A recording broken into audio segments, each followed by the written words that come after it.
Hello दोस्तों, जय हिंद। उम्मीद आप सब मस्त होंगे और अपनी पढ़ाई में व्यस्त होंगे। चलिए आप सभी को मैथ का प्रैक्टिस शुरू करते हैं। अच्छा हाँ, आप सभी को पता होगा कि यूपी कांस्टेबल की भर्ती आ गई है। 60,000 भर्ती है, सीट चाहिए एक। सब कुछ पता हो गया होगा डिटेल, हाँ कि फॉर्म कौन कौन अप्लाई कर सकता है, ये सब तो पता हो गया होगा, उसमें कोई डाउट नहीं है। ले दे करके बसता क्या भैया, प्रैक्टिस किया जाए, यही ना बसता है। जितनी हो सके प्रैक्टिस किया जाए। हाँ एग्जाम कब होगा, ये सब डाउट भी हम आपको अभी एक वीडियो बना करके क्लियर कर देंगे, ठीक ना। उसको देख लीजिएगा, पूरा सब कुछ क्लियर कर देंगे। अभी फिलहाल हम लोगों का काम क्या है भाई, अब पढ़ना। और पढ़ने में सबसे ज्यादा जरूरी क्या है, प्रैक्टिस करना, यही ना।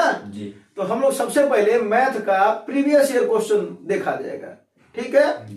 जो यूपी कांस्टेबल का प्रीवियस ईयर क्वेश्चन हुआ था उसको हम लोग देखा जाएगा 27 जनवरी का, ठीक। तो प्रीवियस ईयर क्वेश्चन को देखने से हम लोगों को आइडिया लगेगा कि क्या होगा। और आपको सिलेबस पता भी है कि मैथ और रीजनिंग मिलाकर के 75 क्वेश्चन आते हैं, जिसमें से 20 क्वेश्चन लगभग मैथ होते हैं। कभी 17 दे देता, 18, 19, 20, मतलब यही है, यानी 20 आप मान करके चलिए, ठीक है। और रीजनिंग के कितने क्वेश्चन हो जाते हैं भैया, 55, है ना। फिर हिंदी 37 है, जीएस 38 है। तो सबसे पहले किसको देख लिया जाए, मैथ को। तो मैथ का प्रीवियस ईयर देख लिया जाए, कोई इसमें दिक्कत, शुरू किया जाए। चलिए तो आगे क्वेश्चन शुरू करते हैं और देखिए कि कैसे कैसे आपके क्वेश्चन आ रहे थे, ठीक है उस समय। लेकिन उस समय और इस समय में थोड़ा अंतर होगा, तो कोई बात नहीं है ना। उस अंतर को भी हम लोग पाटने का काम करेंगे, किस चीज से, प्रीवियस ईयर क्वेश्चन से। जैसे यूपी कांस्टेबल के कुल कितने पेपर हुए थे भैया, 7 पेपर प्रीवियस ईयर में, 7 पेपर हैं, ठीक ना। वो 18 में 2 भर्तियां आई थी, एक का पेपर हुआ था 19 में, 3 भर्ती आई थी 18 में दोनों, समझ में ना। हाँ नोटिफिकेशन 18 वाला 17 का था, लेकिन वो भर्ती आई थी 18 में दोनों। एक 41,000 लगभग थी और एक 49,000। और इस बार सोचो भर्ती है ना। अब ये कहने वाले कि भर्ती नहीं आती है, ये अब आपका काम नहीं रह गया। अब आपका काम क्या हो गया, इसमें से एक सीट अपने को चाहिए, 3-4 नहीं चाहिए, एक ही चाहिए ना, एक चाहिए। तो हम लोग प्रीवियस ईयर क्वेश्चन को तो देखा ही नहीं जाएगा कांस्टेबल के, साथ साथ में हम लोग दरोगा के क्वेश्चन पर चला जाएगा, ठीक है ना। तो जब क्वेश्चन आएगा तो मान लेते हैं कि 2018 का लेवल ठीक है, कुछ रहा होगा, आज का समय बढ़ गया होगा भाई, 5 साल बाद चीजें बढ़ती है ना। तो हो सकता है इसके भी सवाल के लेवल में बढ़ोतरी किया जाए, पॉसिबिलिटी होगी। तो पॉसिबिलिटी अगर होगी तो हम लोग दरोगा का क्वेश्चन सॉल्व करेंगे, बोलो तब तो क्लियर होगा ना। तो हम लोग इस समय मैथ में प्रैक्टिस क्या करेंगे, एक प्रीवियस ईयर क्वेश्चन सबसे पहले यूपी कांस्टेबल का, उसके बाद से दरोगा के क्वेश्चन को लोग प्रैक्टिस करेंगे, ताकि 20 क्वेश्चन में मैथ में कोई दिक्कत ना हो। और एक क्वेश्चन के माध्यम से हम बताने की पूरी कोशिश करेंगे कि उससे बन सकने वाले कितने प्रश्न हैं, ठीक है भैया। शुरू किया जाए क्लास, चलिए शुरू करते हैं। तो सबसे पहले यूपी कांस्टेबल का पेपर है। हाँ तो कह रहा 3 अंकों की सबसे छोटी संख्या जो 13 से विभाज्य हो उसको 16 से विभाजित किया जाता है, तो शेषफल बताओ, ठीक ना। 3 अंकों की छोटी संख्या, 3 अंकों की, देखो इसका आंसर तो ऐसे भी आ जाएगा, 13 का पहाड़ा पड़ो जनरल तरीके से आ जाएगा, है ना। 13 8 104 होता है, बोलो। तो 104 वो संख्या क्या है जो 13 से कट जा रही है, और अगर उसी को 16 से काटने पर कितना हो जाएगा, तो 16 छक्के 96, कितना बचा है, ये आपका आंसर होगा, बोलिए। लेकिन यही सवाल अगर थोड़ा सा 4 अंकों में हो जाता, 5 अंकों में हो जाता, तब क्या हम करते, बोलो। तो इसी सवाल को और समझ लेते हैं थोड़ा सा। तो 13 से मान लीजिए ऐसे कहता, 4 अंक की सबसे छोटी संख्या ज्ञात करेंगे और बड़ी संख्या ज्ञात करेंगे। तो हम आपको बता देते हैं कि छोटी संख्या कैसे ज्ञात होती है और बड़ी संख्या कैसे ज्ञात होती है, ठीक है। हाँ इसका तो आंसर आ गया होगा ना। अब 4 अंकों की बड़ी संख्या 4 बार 9 लिखते हैं, और 4 अंकों की छोटी संख्या 1 और 3 0 एक होता है। चलो पढ़ लेते हैं। 13 सत्ते कितना आया, फिर उसके बाद से काटोगे तो 13 7 बार में जाएगा नहीं, 13 छक्के कितना आया, 12 शेष बचा, कोई दिक्कत नहीं। यहां पर आओ, यही काम यहां पर भी कर लेते हैं। यहां पर क्या हो जाएगा, 13 सत्ते 91, कितना बचा भैया, 13 छक्के कितना बचा भैया, 11 9 हो गया। फिर 13 9 कितना बचा, 2, ठीक है। देखो इसे क्या बोलते हैं, भाजक। इसे क्या बोलते हैं, भाज्य। इसको क्या बोलते हो, अनिचा। तो क्लियर सबको है, ना। जब छोटी संख्या ज्ञात करते हैं, देखो कोई भी छोटी संख्या जब ज्ञात करते हैं इस तरीके के सवाल में, तो क्या करते हैं, ये भाज्य है ना जी। इसको लिख दो भाज्य। इसमें जोड़ देना है, किसको जोड़ना है? भाजक में से शेषफल को घटा करके। क्लियर हुए? जी। यानी इसका आंसर क्या होगा? छोटी संख्या जब होगी 4 अंकों की तो क्या करना है? 1000 लिखोगे जी। प्लस भाजक कितना 13 और ये कितना है 12। तो 13 में से 12 जाए, एक। इसको जोड़ो कितना आएगा भैया? 1001। क्लियर हुए? जी। क्लियर हुए? छोटी संख्या कैसे ज्ञात करनी है, जी। बड़ी संख्या कैसे ज्ञात करनी है? डायरेक्ट शेष को घटा दो। किसमें से? ये क्या है? भाज्य। यानी बड़ी संख्या क्या ज्ञात करनी? कैसे? भाज्य में शेष को, भाज्य में से शेषफल को डायरेक्ट घटा देंगे। ठीक है? कितना हो जाएगा? 2 घटा दोगे 9997। ये बड़ी संख्या हो जाएगी 4 अंकों की। एकदम क्लियर हो गया ना डाउट? जी। तो ऐसे सवाल आएंगे तो थोड़ा ध्यान देना। ठीक है? जी। छोटी संख्या बड़ी संख्या ज्ञात करने आ गया जी। तो इस सवाल का तो आंसर आ ही गया होगा। जी। छोटी संख्या ज्ञात कर सकते थे, अदरवाइज तो छोटा सवाल था। जी। तेरे का पहाड़ा पढ़ लेते भाई, ऐसे सवाल में फिर काय का जरूरत है ये सब करने का? जी। जब 4 अंकों का पूछा तो सब काम कर लेते।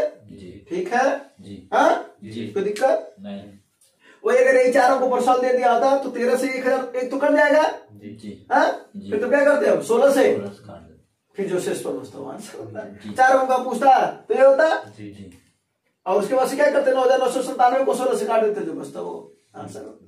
क्लियर? जी। चलो पहला सब क्लियर हो गया ना? जी। तो ये बोले कि सवाल को एक सवाल के माध्यम से जितने बन सकने वाले प्रश्न होंगे उसको भी बताया जाएगा, ताकि आपका कॉन्सेप्ट के साथ साथ वो सवाल तैयार हो और उसके जैसे जितने सवाल हो वो सब तैयार हो। क्योंकि अगर एक बात देखा जाए, एग्जामिनर जो क्वेश्चन बनाएगा तो जाहिर सी बात है प्रीवियस ईयर दिमाग में तो रखेगा ही रखेगा। जी।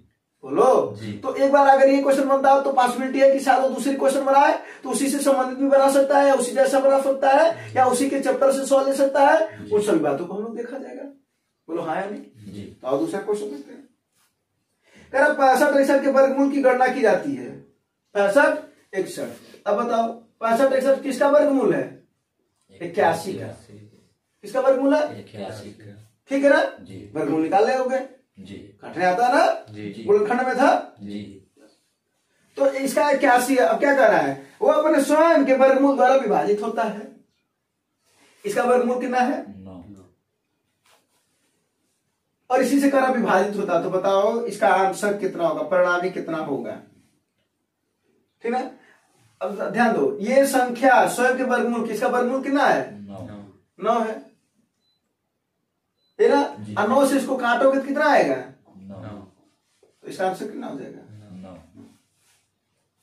ठीक है? जी। तो सवाल यह था कि 65 61 के वर्गमूल की गणना की जाती है और यह संख्या अपने स्वयं के वर्गमूल द्वारा विभाजित होती है। जो संख्या आई है 81 वो अपने स्वयं के वर्गमूल, उसका वर्गमूल कितना 9 और 9 से विभाजित होती है वो। तो 9 से 81 को काटोगे कितना आएगा? 9। कह रहा क्या होगा? अरे कहता उसका वर्गमूल कितना होगा? तो 9 का वर्गमूल कितना हो जाएगा? ठीक है? चलो अगला सवाल देखते हैं। 19 बार सवाल का लेवल बहुत बेहतरीन में नहीं था, है ना? हो सकता उस समय रहा हो। कह रहा किसी वृत्त के व्यास को दोगुना किया तो क्षेत्रफल में कितनी वृद्धि होती है? ऐसे सवाल तो देख करके लगा सकते हो, कई बार बता चुके हैं, लेकिन चलो यहाँ पर फिर से बता देते हैं। बोले थे जैसे वृत्त का क्षेत्रफल निकलो, क्या होता है वृत्त का क्षेत्रफल? यही ना? जी। देखो एक चीज सीधा सा बताते हैं, जहां घात 2 हो उसको कितनी बार वृद्धि करोगे? 2 बार। और अगर घात 3 है तो कितनी बार? 3 बार। बोलो जी। तो दिक्कत नहीं। इसमें घात कितना क्षेत्रफल में? 2। तो 2 यहाँ पर लिखोगे तो कह रहा है कि वृत्त के व्यास को दोगुना किया जाए, और व्यास और त्रिज्या में संबंध क्या होता है? एक जैसा। बस क्या है, ये 2 गुणे त्रिज्या होती है तो इनका संबंध क्या होता है? डायरेक्टली प्रोपोर्शनल होता है ना ये। यानी वृत्त व्यास बढ़ेगा तो त्रिज्या भी बढ़ेगी। ये कह रहा 2 गुना तो यो कहेगा हम 2 गुना, और तुम 2 गुना तो हम 2 गुना। यहाँ पर 2 का वर्ग कितना हो जाएगा? 4 गुना। यानी यहाँ पर वैल्यू के पाई का जो मान है वो हटा देना। ठीक है ना? अगर यही सवाल अगर हम दे दिए होते किसमें? घन में, कि घन की भुजा को 2 गुना किया जाए तो बताओ क्या होगा? फार्मूला पता होना चाहिए इस सवाल में। तो घन का आयतन क्या होता है? भुजा का क्यूब कितना घात है? 3। तो यहाँ पर जो है 2 गुना जितना किया जा रहा है, 2 गुना किया जा रहा है ना, उसी 2 को वहां पर लिख दो और उस पर कितना है? 3 घात है ना, कितना हो जाएगा? 8। बस क्लियर हो गए? जी। बोलो जी। हाँ? जी। तो एक गुना वाला सवाल हुआ, गुना वाली बात समझ में आया। अगर ये अनुपात में सवाल दे दिया होता तो कि अगर क्या देता है इनकी त्रिज्याओं का अनुपात 2:3 है, तो बताओ क्षेत्रफल का अनुपात कितना हो जाएगा। तो यहाँ पर क्या स्क्वायर है ना, इसको भी क्या कर देना भाई साहब धीरे से, तो 2 का वर्ग 3 का वर्ग, ये आंसर हो जाएगा।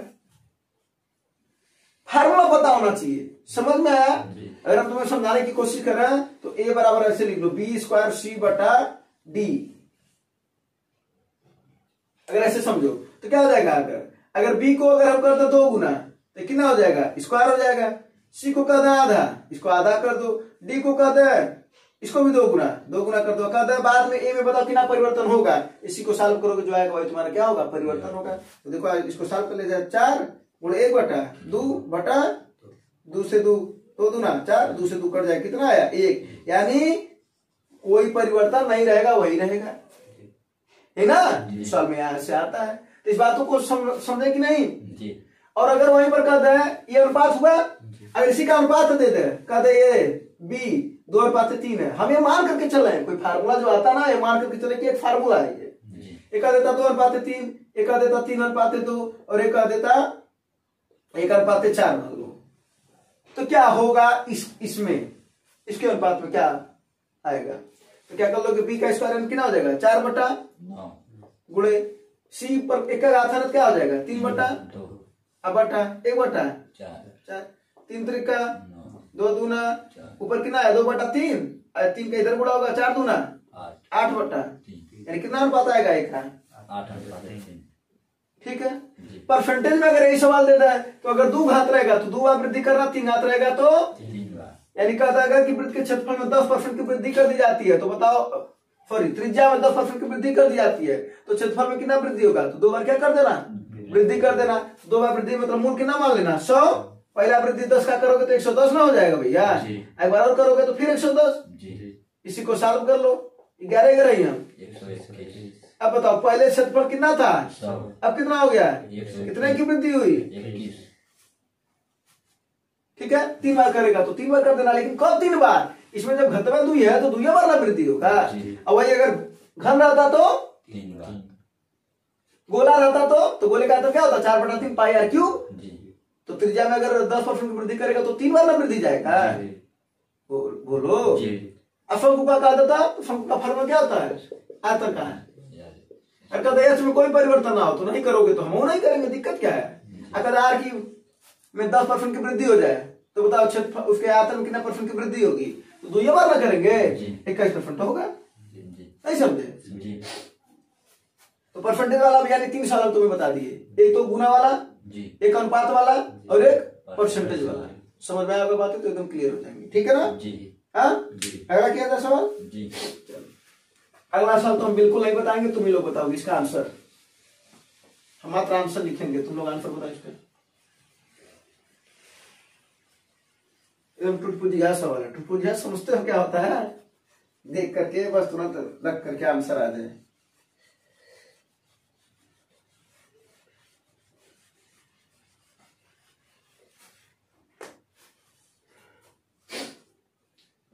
एक्स बैंक के खाते में इतना रुपया शेष है, इतना रुपया जमा कर दिया, 2 रुपए को जमा कर दो, हाँ ठीक करा, इतना रुपया निकाल लिया, यानी दोनों को जोड़ करके 84.33 से घटाना, ये ना कर रहा है सवाल। कितना आंसर है इसका 57.52।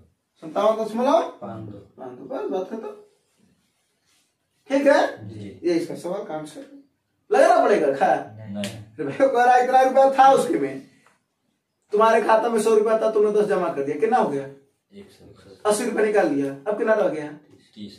खत्म, वही फॉल है ये, मतलब फोन दे रखा है यही ना जी। अगला फॉल, एक संख्या को 3003 से गुणा किया जाता है, कोई संख्या होगी जिसको 3003 से और फिर 7, 11 और 13 के लघुत्तम समापवर्तक द्वारा विभाजित किया जाता है, फिर स्वयं इसके द्वारा विभाजित किया जाता है, परिणाम ज्ञात करो। मतलब समझ रहे हो, 7, 11 और 13 का क्या निकालना है एलसीएम, 7, 11 और 13 का एलसीएम निकालना है। और इन लोगों को देखो भैया सब के सब विगत कहाँ है, अभाज्य संख्याएं हैं, तो इन लोगों को क्या करना है भैया गुणा करना है। तो 11 सत्ते गुणे 13, 13 सत्ते 91 को 1 कितना है 9, और फिर 13 सत्ते 91 9 100, यानी 1001। यही ना? जी तो कह रहा है इसी 1001 से अगर उस 3003 को काटा जाए तो कितना आएगा परिणामी? कितना आएगा? यही आंसर है, यही सब पूछ रहा था। ठीक है जी हाँ? जी अब जिसमें सवाल बनने लायक रहेगा उसी में बनाएंगे। अब इसमें भी ना जबरदस्ती का सवाल बना दे तुम लोग को भ्रमित करने के लिए। बोलो नहीं हाँ। अगला सवाल लगाओ। देखो 10 से 1/5 है, अनुपात 42 से 1/8 है। कह रहा 5 अनुपात 8 की घनानुपात में, घनानुपात में तो समझ रहे हो ना? जी 5 का घन कर लेना, 8 का घन कर लेना, बस। इसका मतलब ये पूछ रहा है 10 से x-5 अनुपात का मतलब होता है बटे 42 से x-8 बराबर 5 का अनुपात कितना होता भैया? 512 5 का घनानुपात 125 125 और 8 का 512 इसी को सॉल्व करो, सॉल्व करो और x का वैल्यू बताओ। 512 इधर आ जाएगा तो कितना हो जाएगा? कितना हो जाएगा? x आधा 5 दूना 10 और 5 1 9 5 1 6 5 5 25 बराबर 125 का 42 में गुणा करो। कितना आया? 125 का 42 में गुणा करने पर 125 दूना 250 के 0 हाँ 25 आया। 125 चौके 500 और कितना था? 525 ये आएगा ना 1250 x प्लस 125 अट्ठे 1000 होता है। जी एक जैसे को एक तरफ कर दो, एक जैसे को एक तरफ कर दो, इसको इधर भेज दो तो देखो 1000 इधर आएगा तो कितना हो जाएगा? 2560 में से 1000 जाएगा तो कितना बचेगा? 1560 और उधर जाएगा तो माइनस हो जाएगा 5250 और 5120 से घटा दो इसको। 5250 में से 5120 घटा दो, मात्र कैलकुलेशन है ना? जी 3 1 130 है ना? जी 130 0 से 0 कट गया, दफन हमारा क्या आंसर? नहीं कर दिया। अच्छा x का क्यूब है पूछ रहा ना अभी, अगर कट तो जाएगा। 13 का नाम 13 13 दूना 26 x की वैल्यू कितनी आई? 12 वो x की वैल्यू नहीं पूछ रहा है, क्या पूछ रहा है? क्यों x क्यूब बताओ। तो 12 का क्यूब कितना होता है? 1728 1728। घन याद कर लो भैया, ठीक है हाँ। तो 12 का क्यूब कितना होता है? 1728 है ना? इस सब जाना भैया, वैसे भी 2 का अगर क्यूब करोगे इकाई एक तो इकाई एक 8 ना आएगा, एक कट तो है जी हाँ? जी ऐसे तो ऐसे भी समझना चाहिए। तो कोई दिक्कत हाँ? इसमें मात्र गुणा भाग था, यही ना था? कुछ और था? तो देखो कांस्टेबल के लेवल पर, बहुत हाई लेवल पर तो नहीं आ जाएगा ना हाँ? बस इसी में हमने क्या बोला है, कांस्टेबल को पढ़ाया जाएगा प्रीवियस ईयर और दरोगा का प्रीवियस ईयर, फिर इन दोनों के बीच में रहेगा उसके बाद के क्वेश्चन। तो मैथ से कोई प्रॉब्लम नहीं होगा और कोशिश क्या करनी है, मैथ के जितने क्वेश्चन आए एक भी छूटने ना पाए, यही कोशिश करनी है ना जी। अगला सवाल क्या बताएं इसमें हाँ? अभी सवाल अब इस टाइम पर ये सब सवाल क्या सीखना चाहिए कि आना चाहिए? आना चाहिए कि सीखना चाहिए हाँ। अगर ये वाला प्रश्न है तो फिर ध्यान दो, फिर बहुत गड़बड़ है जी। 40 के वर्ग का 40 के वर्ग का मतलब 40 गुणे 40 का वर्ग का निकाल, 40 के वर्ग का 40 गुणे 40 के 40% का 40% का 1/4 यही ना जी। कितना होगा? कितना आया हो? 160 बस यही ना? जी। कलम चेंज कर। कोई दिक्कत नहीं उसमें इनको डाल देना। अगला फॉल, अगला फॉल आपकी स्क्रीन पर ये रहा हाँ, ये लगाओ, ये ठीक ठाक सवाल है, छोटा सवाल है लेकिन देखन में छोटन लगे घाव करे गंभीर। यदि विक्रमण को 3 गुना किया था तो लाभ 5 गुना हो जाता, तो लाभ याद कीजिए, बताइए।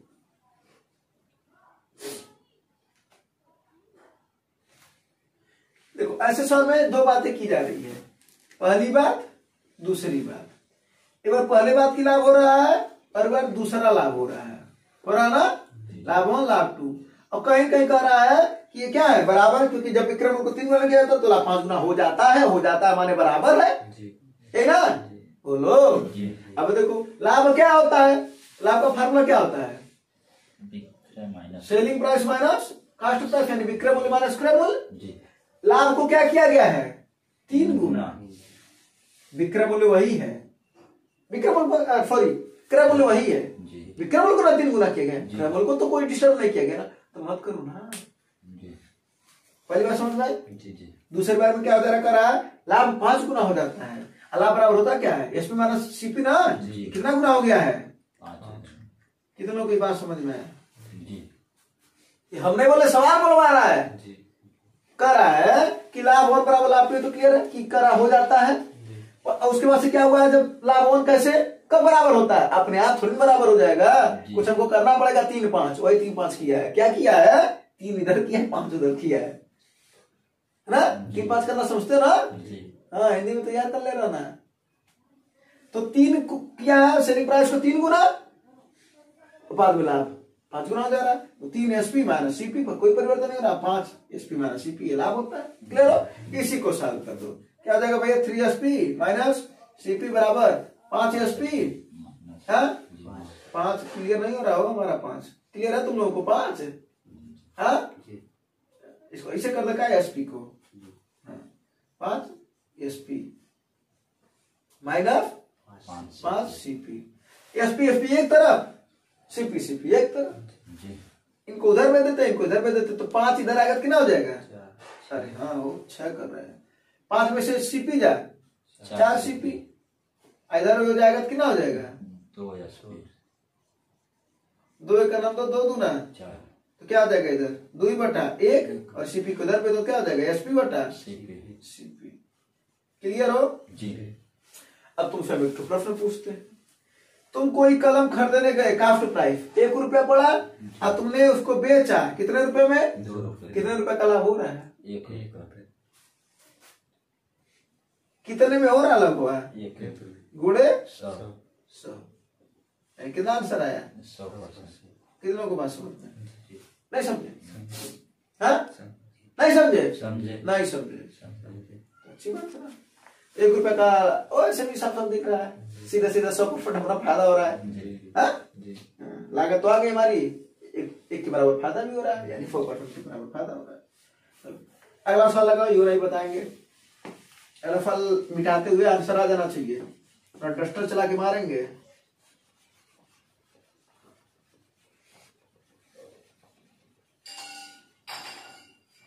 वादा किया तो निभाना पड़ेगा, अच्छी बात है कि जल्दी मिटक भी नहीं रहा है, हाँ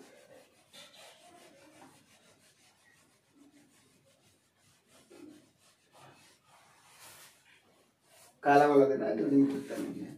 हाँ बताओ, इनका डालो ना इसमें, बताओ इसका आंसर कितना आया, गधा इतना सुनो, 42,000 रुपए स्कूटर पर खर्च कर रहा है, 6,000 रुपया और लगा दिया, तो कुल तुम ही बताओ, तुम गए हो 42,000 रुपया स्कूटर खरीदने में लगाया हो, कितना आया, 12.5%। धक्का कर रहे थे, सब देख करके लगाने वाला सवाल अब हुआ, तुम गए 42,000 का स्कूटर खरीदे, उसका पार्ट पुर्जा बेकार था, 6,000 रुपया और लगा दिया, कितना लगा चुका तुम घर से, तुम्हारा लागत कितना पड़ा, 48 पड़ गया ना, जी क्रय मूल्य तो पहले तो तुम्हारा 42,000 था, 6,000 और लगा दिया उसी में, जी उसको मेंटेन कराने के लिए कितना पड़ गया, 48 उसको बेचा कितने में, 54 फायदा नहीं दिख रहा है, जी। चला आगे मारेंगे, कितना का फायदा दिख रहा है, 6,000 अब फायदा कितने में होता है हमेशा, लागत में लागत मूल्य पर, लागत मूल्य पर, लागत मूल्य है कितना, 48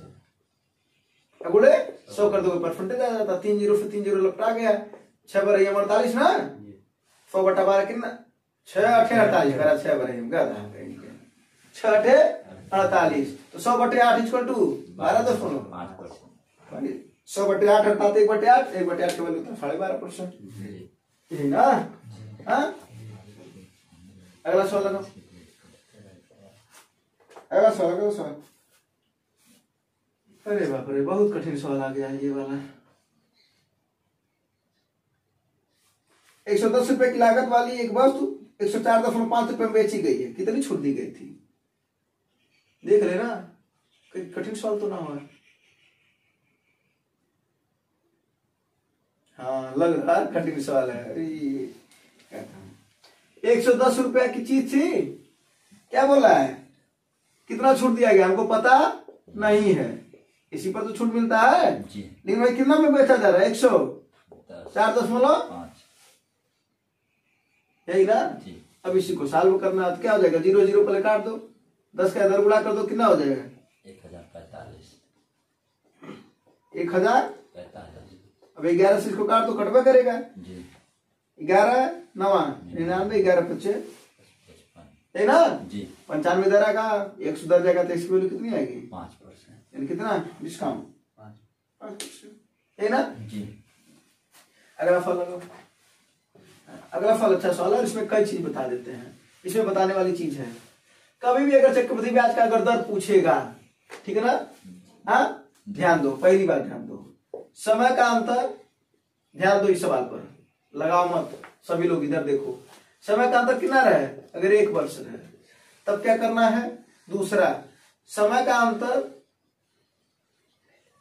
2 वर्ष रहे तब क्या करना है, और इसी तरीके से अगर समय का अंतर कितना रहे, बोलो 3 वर्ष रहे तब क्या करना है, ठीक है जी।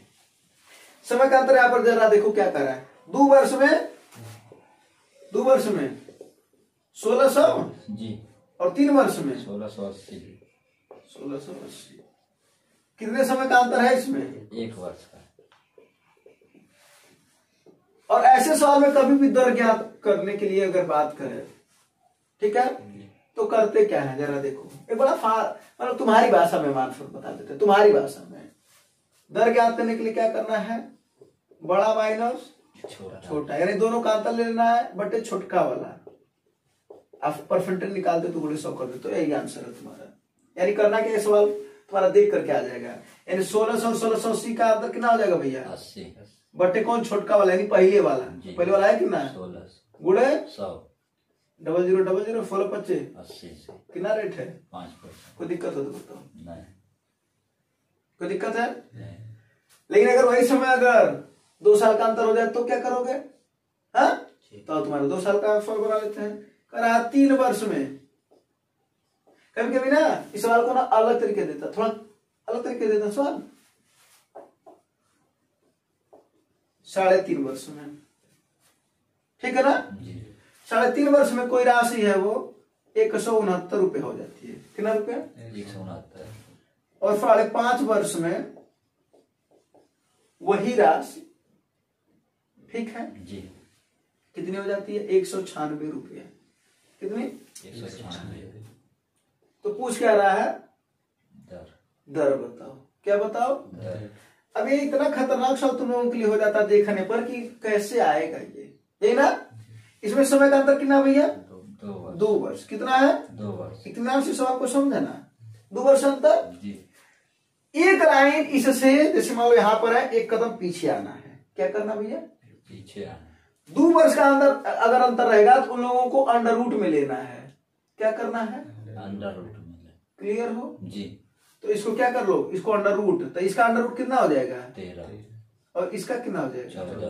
अच्छा कभी कभी डायरेक्ट नहीं दिखेगा तो क्या उसको समझा देते हैं, बल्कि अच्छे से समझा देते हैं, ठीक ना। जी।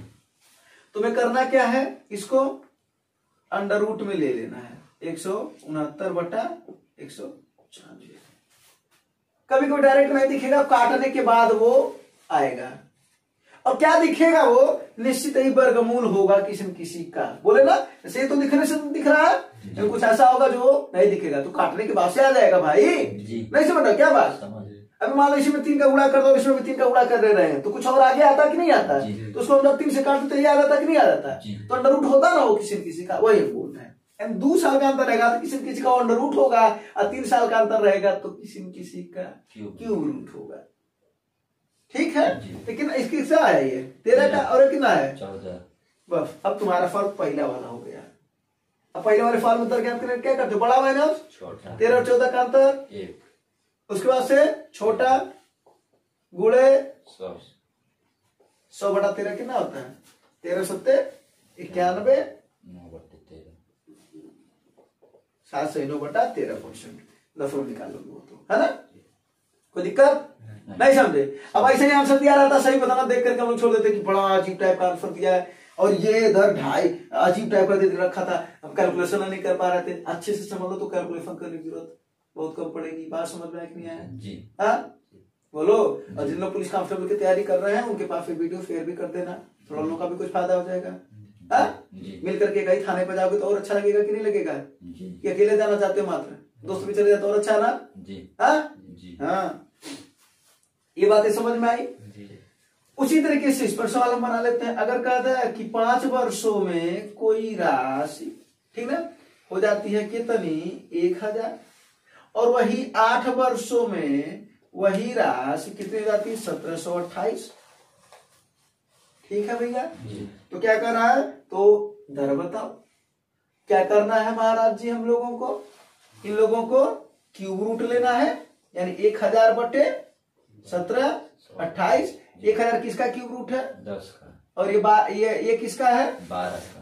कोई दिक्कत नहीं। और यहाँ पर भी वही बोले हैं कि हो सकता है डायरेक्ट न दिखे, काटने के बाद से दिख जाएगा। ठीक है ना? तो 3 साल का अंतर रहेगा तो क्यूब रूट, 2 साल का अंतर रहेगा तो स्क्वायर रूट, यही ना? 10 का 12 का है, उसके बाद से तुम्हारा ये वाला नियम काम करेगा। क्या? बड़ा माइनस, यानी 10 और 12 का अंतर 2 बटे छोटा यानी पहले वाला कितना 10 गुणे कितना है भैया 20% डायरेक्ट। कोई दिक्कत हो तो बताओ, नहीं। परेशानी हो तो बताओ, नहीं। समस्या हो तो बताओ, नहीं। प्रॉब्लम है तो बताओ, नहीं। नहीं ना? नहीं। समझ गए कि नहीं जी। अब यही साल हम तुम्हें बढ़ा के भी अगर चाहे तो दे सकते। 4 साल का अंतर रहेगा तो क्या करोगे? चतुर्थ घात का अनुपात निकाल लोगे। जी। क्लियर हो ना? जी। वो अपने आप रहेगा किसी न किसी का। 5 घात का रहेगा तो क्या करोगे? जी। ठीक है जी। मान लो दे ही दे कि 5 साल के अंतर पर कोई राशि दे दे तो कोई दिक्कत नहीं, 5वां घात निकाल लेना जी, निकल जाएगा 5वां रूट उसका। ठीक है, कोई दिक्कत नहीं ना? नहीं। अब ऐसे साल में दर निकालने में कोई परेशानी तो नहीं होगी ना? नहीं। देख करके आंसर कर दोगे ना? जी। चलो बड़ी अच्छी बात है, कर लोगे। तो 1 साल का अंतर, 2 साल का अंतर, तो जो 16 था इसका आंसर वो क्या है? यही था ना 16, 5%। क्लियर हो ना? चलो अगला सवाल को देखा जाए। जी। हाँ अगला सवाल अच्छा सवाल है, लेकिन लगाओ कि बताओ पहले देखो तुम्हें आंसर आ रहा है कि नहीं आ रहा है, और इस सवाल को जल्दी में कैसे लगा सकते हैं। बाकी तो मेथड है ही एक आराम से लगाने का, लेकिन जल्दी में कैसे लगा सकते हैं। और ऐसे सवाल में हमेशा ध्यान देना है कि कैसे ब्याज संयोजित किया जा रहा है। ठीक है। हाँ तो यहाँ पर देखो ब्याज सीधे सीधे पहले बोला अर्धवार्षिक है ना जी। तो बस उसी पर ध्यान देना है। देखो समय कितना है 1 वर्ष, यही ना? और 1 वर्ष में कितना छमाही हो जाता है? 2 छमाही। हाँ दर कितना है? 4%। तो 1 छमाही में कितना आ जाएगा 2%। हाँ जी। भाई पूरा फलिया में 4% तो आधा फलिया में 2%, यानी 1 छमाही 2% ना, उसी का ब्याज मिलेगा। अब तुम्हारा फार्मूला एक होता है क्या? a बराबर P1 + R/100 या और वहीं पर अगर तुम्हें जब कंपाउंड इंटरेस्ट निकालना होता है तो क्या होता है? a - b यानी मिश्रधन माइनस मूलधन कर देते हो। और यहाँ पर क्या पूछ रहा है? क्या पूछ रहा हो? अच्छा a ही पूछ रहा है। अगर ब्याज पूछता तो हम जब p तो पता है a ज्ञात करके a में से घटा देते p को तो ब्याज मिल जाता है। यहाँ पर क्या हो जाएगा? फार्मूला रख दोगे 25,000 फिर 1 + r का वैल्यू कितना आया था 2% बटा 100 और कितना घात। एक तो ये तरीका है तुम्हारा लगाने का। बोलो इसको सॉल्व कर लोगे ऐसे 25,000 × 100 करना, इसको काट ही रखा है कितनी बार में कट जाएगा? क्या ना बल्कि ना काटो तो ज्यादा अच्छा है। हाँ कितना हो जाएगा? 100 का 100 102 बटा 100 × 102 बटा 100, यही ना? 2 घात है। अब 2 0 1 0।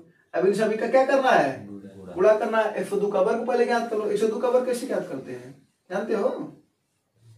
2 दूना 2 अंकों पर लिखना, 1 का नाम 1 2 अंकों पर लिखना, 2 का नाम 2 इधर 2 लिखना, 2 का नाम 2 और 2 4, यहाँ पर 4 लिख दो 0 4, यही होगा। ठीक है। अब फिर इसमें लेकिन 25 से गुणा करोगे फिर तो 10 से भाग करोगे तो वही ना आंसर आएगा, वो आ जाएगा। एक और तरीका है। ठीक है। और फिर बोलेंगे सजेस्ट करेंगे उसी तरीके से लगाओ।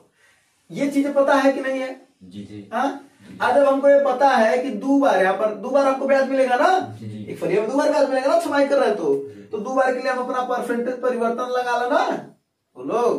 अब परसेंटेज परिवर्तन क्या होता है? कुल A plus B plus A B by तो 2 प्लस 2 प्लस 2 गुणे 2 बटा 100 2 2 4 और 2 दूना 4 तो कितना हो जाएगा? 4.04%। बोलो हाँ या नहीं? जी। यही तो अपने को ब्याज मिला है ना। अब मूलधन हमेशा कितना होता है? क्या परसेंट? 100%। 4.04% क्या है? ये ब्याज है। तो मिश्रण कितना हो जाएगा अपना? 104.04। तो बस इसी का निकाल देने कितना हो जाएगा? 25,000 का 104.4% यानी इतना। बोलो 2 जीरो से 2 जीरो कट गया। अब ये 0 इसका हटा देगा तो बस तुम्हें कितना का गुणा करना है? 1044 का 25 में गुणा करते चले जाओगे। 25 चौके 100 25 चौके 100 कितना है इसका आंसर बताओ? 25 गुणे 1044 26,100 है ना। 26,100 इसका गुणा कर देना सब लोग। अब बताओ क्या तुम्हारे आसान है, ये वाला कि ये वाला?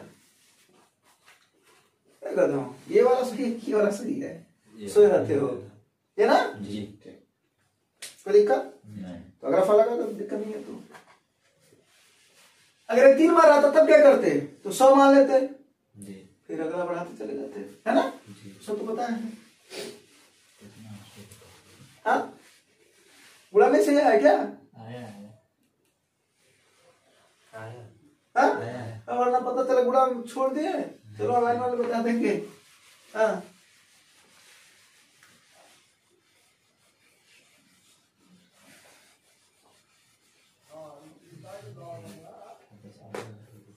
अभी वही कंफ्यूज हो कहा। हाँ, अगला फल देखो। ए ने 75,000 रुपए के साथ व्यवसाय शुरू किया, 7,500 के साथ बी कुछ समय बाद जोड़ गया। ऐसा सवाल देखो आता क्या करते हैं? बस इतना ध्यान देते हैं कौन कितने दिन के लिए लगा रहा है। ठीक है। सबसे पहले एक काम करते हैं। तो ए है और कौन है? बी है। अब देखते हैं ए कितना लगा रहा है, कितना रुपया लगा रहा है, कितने दिनों के लिए? वर्ष के अंत में यानी 12 महीनों के लिए, यही ना। फिर बी इसका अनुपात चल रहा है। फिर बी कितने दिनों कितना रुपया लगा रहा है? 7,500।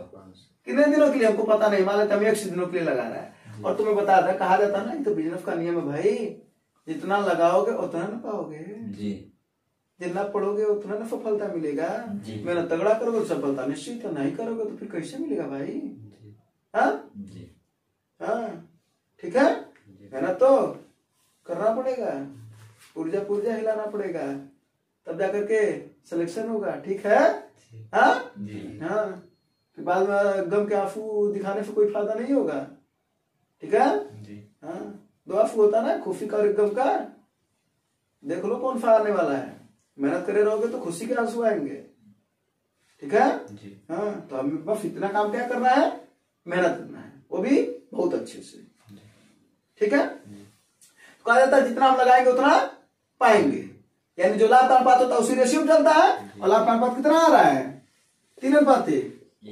बात खत्म। ठीक है। इसी को सॉल्व कर लेना है।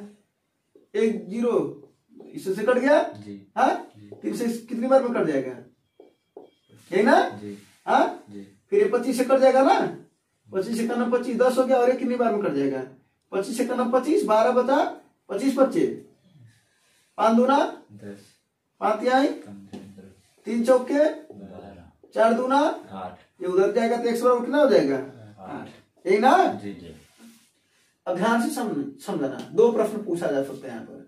अगर पूछेगा कितने दिनों के लिए लगाया है, तो कितने दिनों के लिए लगाया है? 8 महीने के लिए, क्योंकि वो बात वही आ रहा था ना। अगर पूछा कि कितने दिनों बाद लगाया है, तो 12 में से 8 माइनस कर दो, कितना आएगा? यानी 4 महीने बाद लगाया है। क्लियर हो? पूछेगा कितने महीनों के लिए लगाए थे, कितने महीनों वाला आंसर आता है। ठीक है ना। और या तो अगर जब बार फिक्स रखते तो डायरेक्ट वही आंसर आता। बात वही बात, तो क्या का पहले रख दो, तो कितने महीने के लिए लगाएंगे? 8। और जब 8 को माइनस करोगे 12 से तो 4 महीनों के बाद लगा। क्या पूछ रहा है? कितने महीने बाद शामिल हुआ है, इसका आंसर क्या होगा 4 न कि 8, ठीक है ना। जी वैसे भी 8 ऑप्शन में दिया भी नहीं, बच गए है ना। अगर पहला ऑप्शन देता है जब 8 ना, तो पूरा हल्ला बोल करके सब लोग मानते हैं। अगला सवाल देखो,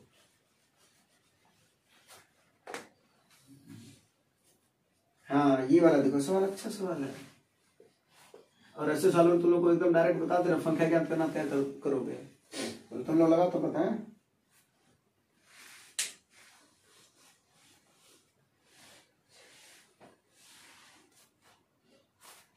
एक छात्र की अंक 68 के बजाय 88 दर्ज हो गया, जिसके कारण कक्षा के औसत अंक में 0.5 की वृद्धि हो गई। कक्षा में छात्रों की संख्या कितनी है। अगर ऐसा सवाल पूछे तो देखो क्या करना है। पहले एक बात बताओ, औसत बराबर क्या होता है भैया, योग बटा संख्या, योग बटा संख्या, संख्या, है ना। तो अगर हम संख्या बराबर निकालें तो क्या आ जाएगा, योग बटा औसत, औसत। बोलो जी। अगर हम इसी को ऐसे बना दें, इसी को फार्मूला कि योग में परिवर्तन बटे औसत में परिवर्तन, तो कौन दिक्कत है क्या, हाँ संख्या तो वही रहेगी। जी बोलो जी जी।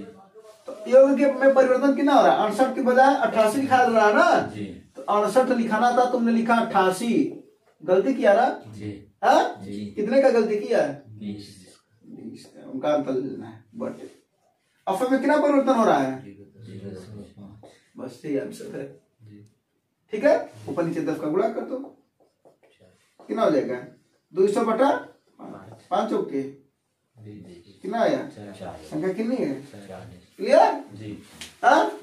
ध्यान देना, कभी भी अगर ऐसा सवाल आया तो एक में परिवर्तन बटे औसत में परिवर्तन, डायरेक्ट उसका संख्या आ जाता है, ठीक है। अगला सवाल,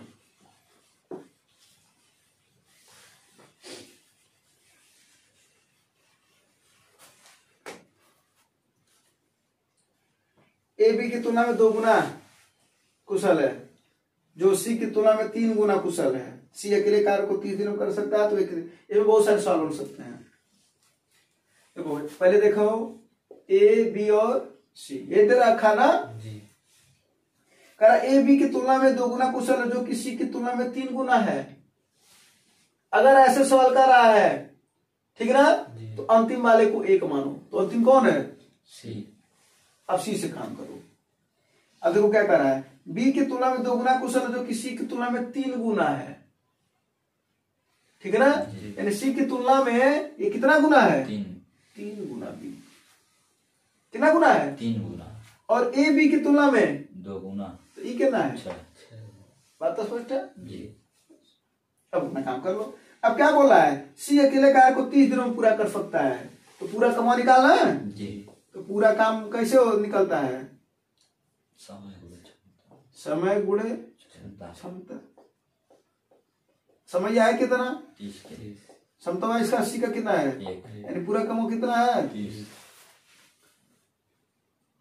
आना तो बड़े आराम से वैसे चाहे तो क्या कर सकते हैं, कैसे ऐसे जैसे सीधी सी बात है। यहाँ पर फार्मूला लगाओ, m1 d1 बराबर m2 d2। किसे पूछ रहा है, वे तीनों तो ये कितने दिनों में एक साथ, तीनों ना, तीनों वाले 6 3 9 1 10 करा कितने दिनों में कर सकते हैं, ये नहीं पता ना। एक चीज पता है क्या, सी कितने दिनों में कर रहा है, सी की क्षमता कितनी है और कितने दिनों में कर रहा है ये, इसको सॉल्व कर लो।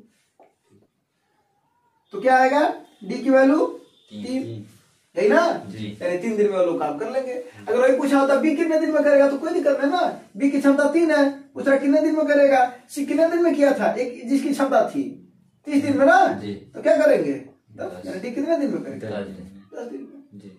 बोलो और पूछता ए अकेले कितने दिन में करेगा, तब क्या हो जाता है 6 गुणे डी, उसकी क्षमता 1 है और कमा दिया ये 30 दिन में करेगा, 6 बच्चे डी बराबर कितना आ जाएगा 5 दिन में करेगा।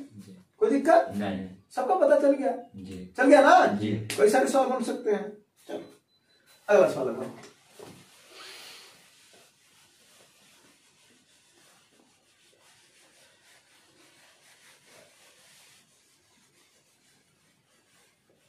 अगला सवाल देखोगे, एक हवाई जहाज 4 घंटे में 250 किलोमीटर की एक निश्चित दूरी तय करता है, तो दूरी पर याद कर लिया था ना दूरी बराबर होता क्या है?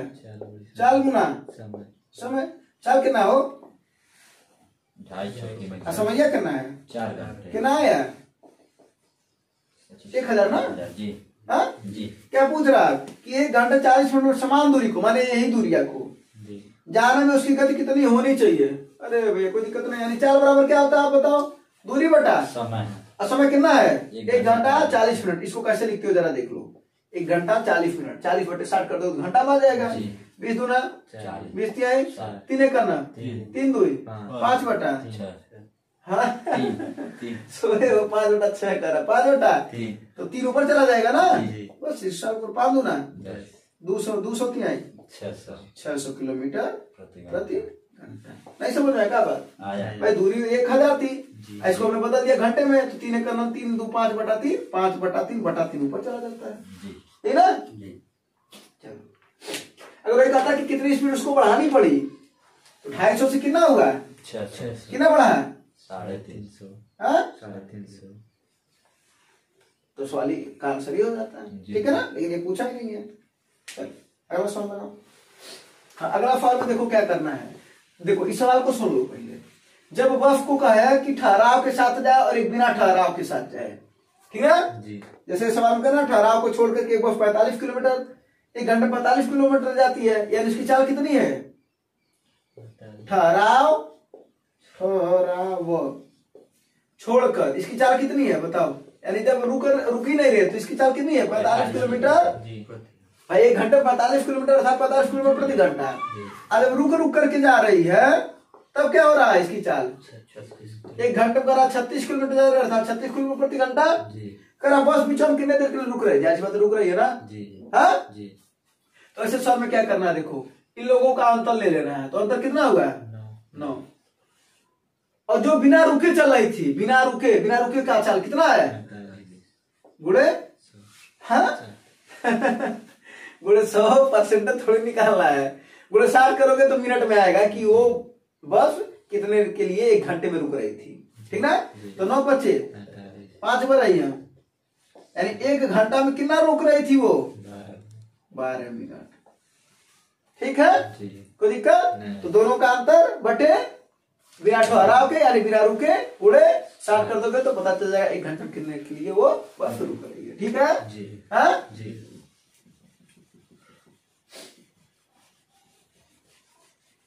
ना रुकती तो समय से पहुंच जाती, मतलब तब उसकी चाल वही रहती। अगला सवाल ये देना मार्कर।